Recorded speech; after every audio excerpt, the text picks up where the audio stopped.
Welcome back. You're watching Business Morning on Channels Television. Now, the House of Representatives Ad hoc Committee on Monday began its probe of a multi-billion naira insurance corrupt payments, and about 10 government agencies and 10 insurance companies are being probed by the House of Representatives Ad hoc Committee on Insurance. Now, of course, to get more perspectives on this particular issue, I'm being joined on the program from our Abuja studios by the Chairman, Ad hoc Committee on Insurance, Honorable Adekunle Akinlade.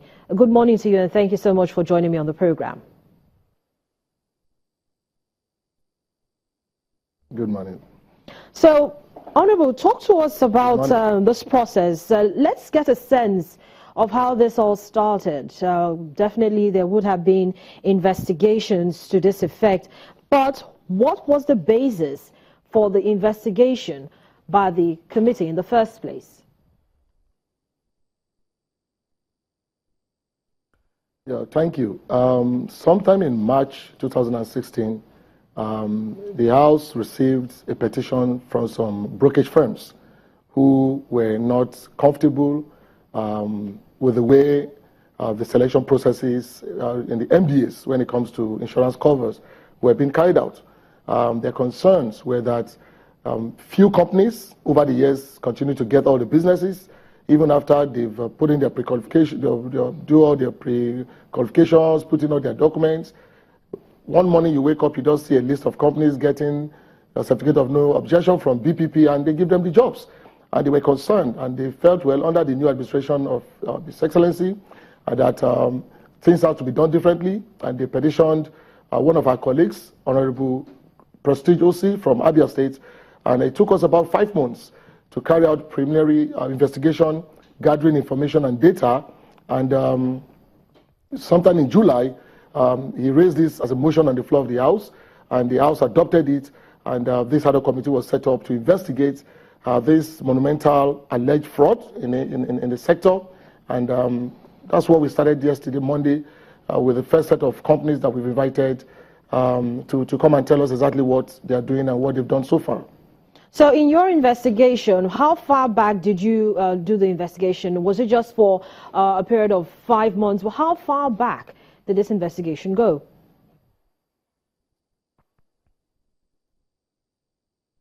What I'll say is this.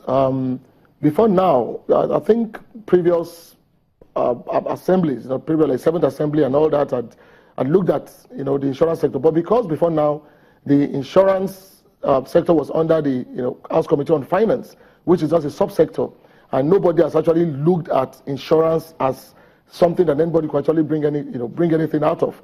But with the wisdom of the Right Honourable Speaker Yakubu Dogara in the 8th Assembly, he felt that it's important, with the support of the leadership, that the insurance is big enough to have a committee of its own, so that we can actually look at this sector and contribute and make sure that things are done differently in the sector. And I believe that is why we're hearing, at least that's why it's actually in the front burner today.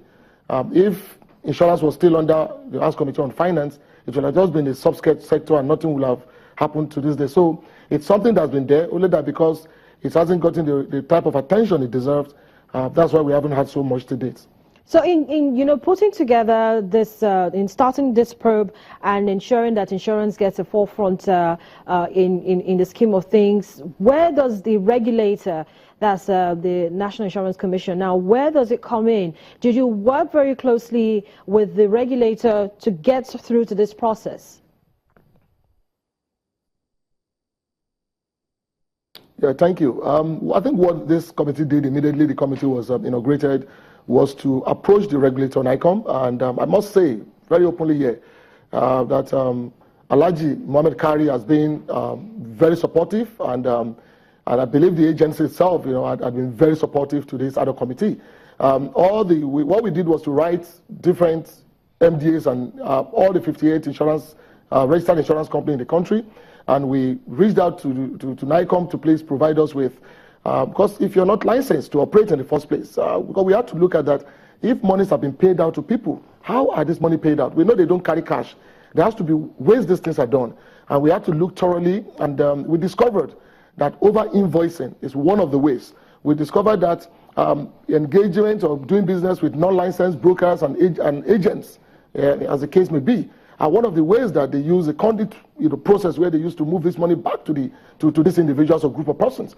So we had to sit down with NICOM and got full support from NICOM to give us, what are the rates, how does this stuff work, what are actually the rules, what are the rules, how does this processes work, who actually can cover what do you have to have as a company for you to underwrite $1 billion, for example, or 10 billion, for example. We have to look at all this stuff, and I think NICOM have been very supportive, and I'll continue to enjoy them to continue to give us the support we need, because this is not something that's going to just run for 2-3 months or 1 month and stop. We're going to continue to make sure that this sector is sanitized and things are done differently.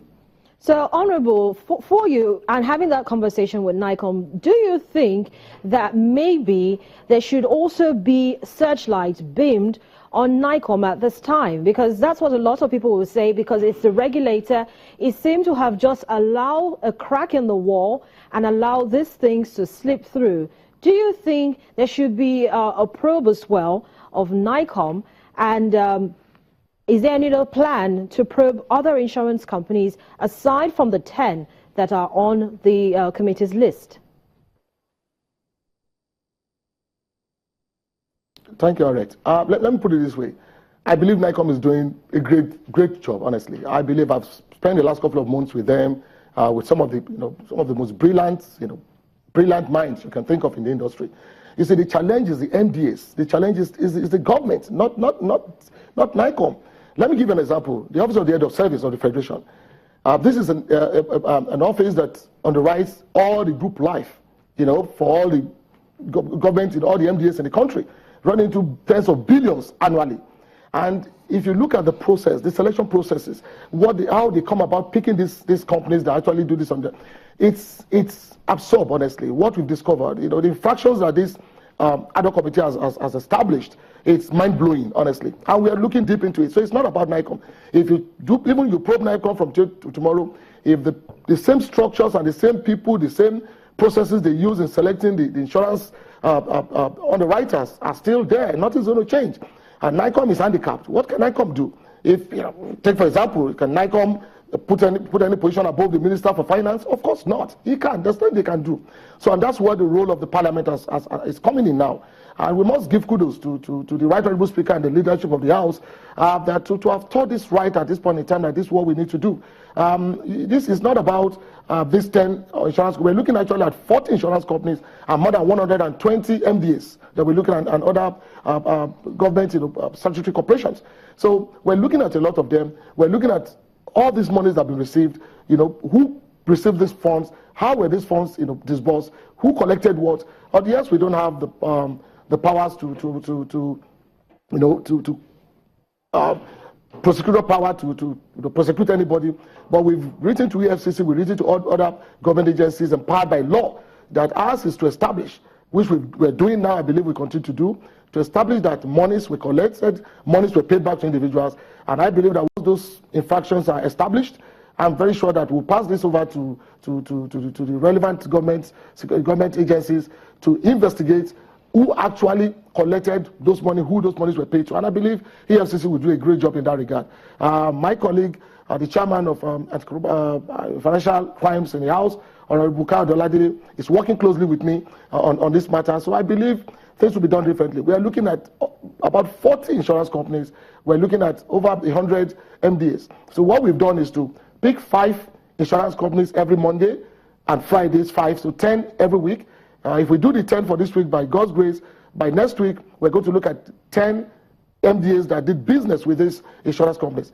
With the submissions they've done so far, we've established a lot of infractions. The figures don't match. Some insurance companies receive percentages of premiums. They don't even know what the money is for. They don't even know how much the cover is for. They don't even know how much. Honorable, let's try to put these figures into perspectives. Let's try to put these figures into perspectives. You've talked about disparity between the figures coming from the insurance companies being quoted, what premium is quoted, what the government agencies are also quoting. Give us a sense of how much we're looking at. It's a multi-billion fraud that you said that's coming out from the insurance and the government agencies. How much exactly are we looking at? Honestly, when this started, we were thinking it's a 35 billion naira or 40 billion naira, funds that have been misappropriated over the last 3 years. But I must tell you that in the last 3 weeks, we've seen that this is over 200 billion. Over 200 billion naira had been misappropriated by persons using their offices, by companies who shouldn't even be patronized by government in the first place. You see, so it's bigger than we thought. And now, every day, it's like we're getting new revelations every day about this monumental fraud in the industrial insurance sector. It's like a conduit pipe where waste, billions are being wasted annually on insurance. And what we're saying is this: things will be done differently. Honestly, things will be done differently by the time this ad hoc committee finishes its work. Those that are not supposed to be patronized by government will not be patronized. If we find out that you have been involved in this fraudulent act, we will make sure that you don't get government patronage for at least 5 years. You don't get. And those who are ready to do business should be patronized by government. And I believe that is one of the mandates of this ad hoc committee. So what other things will the committee be looking at once the probe is concluded? What will the committee be doing next? We believe, because it's an ongoing development, insurance is not something that is done for 1 or 2 years and then they stop. It's been there forever. It's continuing to be there. So I believe under the leadership of the Right Honorable Speaker, Yakubu Dogara, I believe now that the House has established that this is insurance cuts across all strata of government business and is bigger than we think or we thought in the first place. I believe the House now will take it more seriously. You will be surprised that apart from the fact that we wrote government agencies, we even took a full-page advert to ask them to comply to send in their submissions. As we speak, the CBN has not made any submissions so now, as we speak. The Nigerian Customs, Minting and Printing, and other big agencies that they have over 50 billion naira, that spent over 50 billion within this period, have refused to send in their submission. But we know what the law says. Section 8889 gives the National Assembly the full powers to investigate, to invite any individual, and you can't ignore this assembly. We will not allow that to happen. And I will tell you that what has happened so far is that these organizations have submerged their head under water, holding their breath, thinking that this will pass away. But I think it's a huge, miscalculation. I'm telling you, they are not getting it right. Okay, so if that's the case, will the committee now be moving for a further recapitalization? So if that's the case, will the committee be moving for a further recapitalization of the insurance industry to make sure that such, companies don't permeate the good environment? Honestly, I think that is what NICOM should be looking at. Because if you take, for example, when all this capitalization thing came up as information we got from NICOM, is that I think it went to about $25 billion or something. And then at 100 and maybe dollar then at 196, 169, 196. And if you look at today at 450 naira per dollar, if you had $25 million, then today means what, less than $6 million? $6 million. So if you look at that, that means these companies are not even what's in their books. A lot of these companies keep assets, overinflated assets on their books, and they try to play down on their liabilities. So think they are still viable. So I think NICOM should look at this. The committee will work very closely with NICOM. We're looking at the NICOM Act as we speak to see how we can support them and assist them to make the necessary inputs to make sure that those that don't have the capacity to touch government assets will not be allowed to touch government assets. That much I can tell you. Honorable Adekunle Akinlade, Chairman, House Ad hoc Committee on Insurance, thank you so much for joining us on the program this morning. Our Business Morning returns in just a moment. Stay with us.